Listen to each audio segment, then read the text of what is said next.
Hello everyone and welcome to the On Tour Minute here on Fishhound.com. I'm Spiro Agouros. It's good to see everybody. What can I say? Second place. It's no slouch for this tournament. I mean, I worked hard and fell a little bit short today. I only got 3 fish. Did the pattern change? Yes, it did. I couldn't use that big, heavy bait today because I just couldn't feel it even in the wind. So what I did is I switched up a little bit, went with the Terminator spinnerbait, and for a trailer I used a Secret Lures frog, and what I did, I cut the frog down and put it on the back of that spinnerbait just to keep the bait up and keep it away from the hyacinths and stuff. And I caught about like 15 fish on it, but a lot of them were real short. But again, you work hard, and I guess this is the result, second place. But I'm going to come back with a vengeance for next year, that's for sure. I'm looking forward to the next tournament, which is in a couple weeks at Lake Hartwell in South Carolina.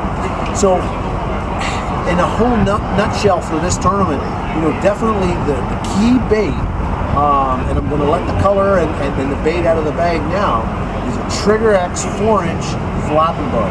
It's just, it's a lure that's a little bit different, gets through the grass and the cover a little bit better. It's a bit thinner, but it's also softer. And with the added scent attracting that Trigger X has, I think it was giving me the edge to get those bites. I think just today, though, just the wind kind of affected us a little bit different. And hey, that's just fishing. But for all of you out there, please follow us here on the On Tour Minute on Fishhound.com. And I'd like to thank all the sponsors, because it's so important that we do thank all the people. I'll tell you a little bit about what rods and reels and stuff like that I was using. What I was doing is using a lot of braided line. And it's okay, that's great. That's Wesley Strader, a really good guy.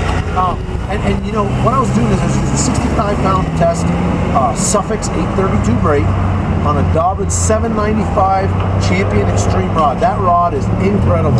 I mean, I pulled 8-pound fish out of cover that you wouldn't even think you could get out with a winch. Awesome, awesome rod.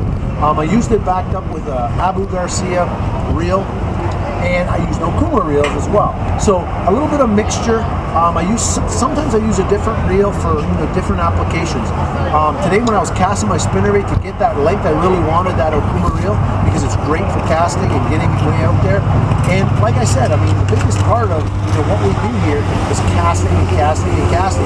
So you need a reel that's going to stand up to it. As far as baits, we talked about that. I used the Rains 1 ounce weight. I used the Gamakatsu 6-aught flipping hook. I also like to take the time also to thank all the rest of the sponsors. Reel grips, thank you guys. Without having those reel grips on there, when you're pulling those fish out of that heavy cover, it makes a big difference. It gives you something to hold on to, your fingers, and don't slip off the reel. I also like to, when we're done fishing and the day's done, I always take care of my rods. It's part of your investment, and those are your tools. So you got to take care of them. So I always put a rod glove on all my rods. Also check out the new reel gloves, which are awesome. They go over top of your reel, and they're really, really good for protecting your rod. Whether you put them in your rod box, or if you're just using them for for putting them in the boat or what have you. So look for those at your local retail. I also like to thank Ego 2 S2 Slider net. Man, that net is just incredible. It really helped us here get back in when those fish get stuck in the cane and pull them out of there. And look for them. You can go to their website to egonets.com. As well, Fishhound.com, obviously bringing you this telecast on Fishhound.com and on our site on tourfishing.com. Also would like to thank Trigger X, Rapala, Gamakatsu. And one of the key things here in sunny South Florida is because it's so sunny, you need a good pair of polarized glasses. I use Numa sunglasses. They're just extremely light. You don't even feel like you're wearing your sunglasses. It's a great deal. So again, follow us here on Fishhound.com, and you can come to our website on tourfishing.com. Thank you.